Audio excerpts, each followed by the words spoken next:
Proyek pemindahan ibu kota negara dari Jakarta ke Kalimantan Timur memasuki babak baru. Rabu 29 September lalu, pemerintah menyerahkan surat presiden yang berisikan rancangan undang-undang ibu kota baru. Surat presiden diberikan oleh Menteri Sekretaris Negara dan Menteri Perencanaan Pembangunan Nasional sekaligus Kepala Bappenas kepada Ketua DPR. Sejumlah poin soal pengelolaan dan pembiayaan ibu kota baru di Kalimantan Timur mulai akan dibahas. Pembangunan ibu kota negara ini bukan pembangunan yang kita laksanakan dalam waktu yang katakanlah 4 tahun, atau 3 tahun, 2 tahun. Tetapi kita lakukan secara bertahap. Dan hari ini kita sebenarnya sudah memulai untuk membangun di daerah-daerah yang sifatnya adalah infrastruktur logistik di seputar Kalimantan Timur yang untuk menunjang ibu kota negara.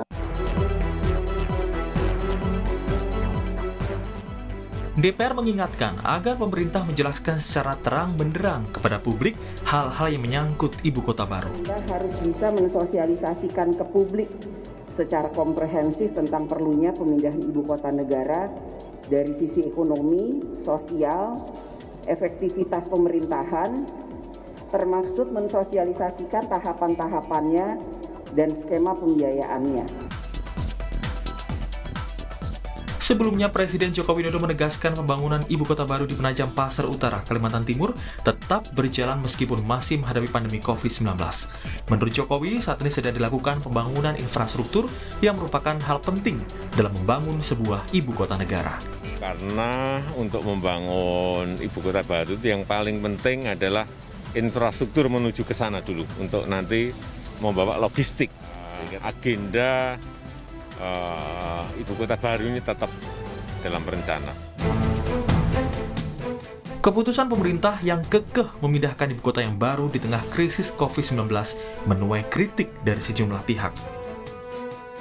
Pengeluaran untuk ibu kota negara berjalan seolah-olah keuangan itu tersedia banyak, padahal tidak. Ini bakal menyulitkan pengelolaan keuangan negara. Demikian kata Emil Salim seperti kami kutip dari situs resmi Kemenko Polhukam. Sementara pengamat ekonomi Indef Ahmad Heri Firdaus menilai, fokus pemerintah saat ini harusnya melakukan program pemulihan ekonomi, bukan pemindahan ibu kota negara.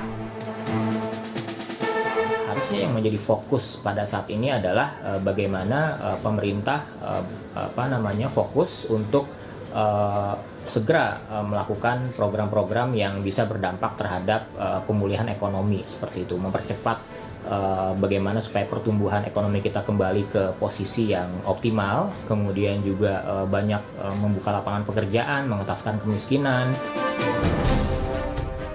Di tahun 2020 lalu, Indobarometer merilis survei tentang pemindahan ibu kota baru pada 1.200 responden di seluruh Indonesia. Sejumlah alasan mendukung pemindahan ibu kota negara, diantaranya keberatan Jakarta 57,1%, pemerataan pembangunan 18,7%, menekan kesenjangan ekonomi 7,1%, wujud keadilan sosial 5%, dan Kalimantan Timur wilayahnya luas mencapai 4,2%. Sementara yang tidak setuju pemindahan ibu kota karena jangkauan pemerintah pusat terlalu jauh 45,2%.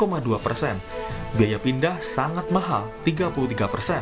Berpengaruh pada roda pemerintahan 5,2%.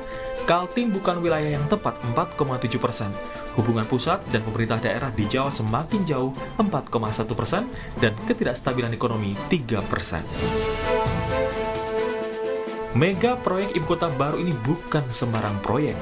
Proyek yang diperkirakan menghabiskan anggaran ratusan triliun rupiah itu perlu pertimbangan yang sangat matang, sehingga banyak manfaat yang didapat dan tidak ada dampak negatif yang ditimbulkan. Tim Liputan, Kompas TV.